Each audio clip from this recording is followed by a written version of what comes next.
আমাদের নবী হযরত মুহাম্মদ সাল্লাল্লাহু আলাইহি সাল্লামের উপর সর্বপ্রথম স্বপ্নের মাধ্যমে ওহী নাযিল হয়। তিনি স্বপ্নে যাই দেখতেন তাই দিনের আলোর ন্যায় প্রকাশ পেত। এরপর থেকে রাসূল সাল্লাল্লাহু আলাইহি সাল্লাম নির্জনতা অনেক পছন্দ করতেন এবং তিনি হেরা গুহায় নির্জনে থাকতেন। হেরা গুহায় অবস্থানরত অবস্থায় একদিন তার নিকটে একজন ফেরেশতা আসেন এবং তিনি রাসূল সাল্লাল্লাহু আলাইহি সাল্লামকে পড়তে বলেন। তাদের নবী প্রতিউত্তরে বলে, আমি তো পড়তে জানি না। তখন জিবরাইল আলাইহিস সালাম রাসূল সাল্লাল্লাহু আলাইহি সাল্লামকে অনেক জোরে নিজের বুকের সাথে চেপে ধরেন। রাসূল সাল্লাল্লাহু আলাইহি সাল্লাম বলেন, এমন ভাবে চাপ দিল যে চাপে আমার অনেক বেশি কষ্ট হচ্ছিল। এভাবে প্রায় 3 বার চাপ দেওয়ার পরে রাসূল সাল্লাল্লাহু আলাইহি সাল্লামের উপর সূরা আলাকের 5টি আয়াত অবতীর্ণ। রাসূল সাল্লাল্লাহু আলাইহি সাল্লাম বলেন, আয়াত অবতীর্ণ শেষ হওয়া মাত্রই আমাকে অনেক বেশি ঠান্ডা লাগতে শুরু করে এবং আমি খাদিজার কাছে যাই এবং বলি, হে খাদিজা, আমাকে চাদর দাও, আমাকে অনেক বেশি ঠান্ডা লাগছে। এবং আমি খাদিজাকে সমস্ত ঘটনা খুলে বলি।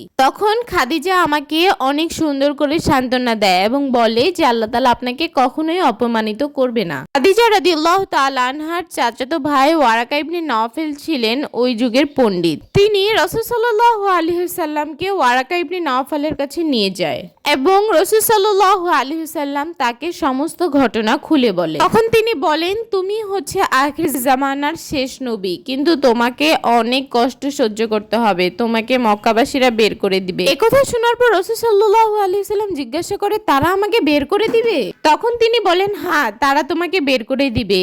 ইতিপূর্বে যারাই এমন বার্তা নিয়ে এসেছে তাদের সাথে এমনই করা হয়েছে।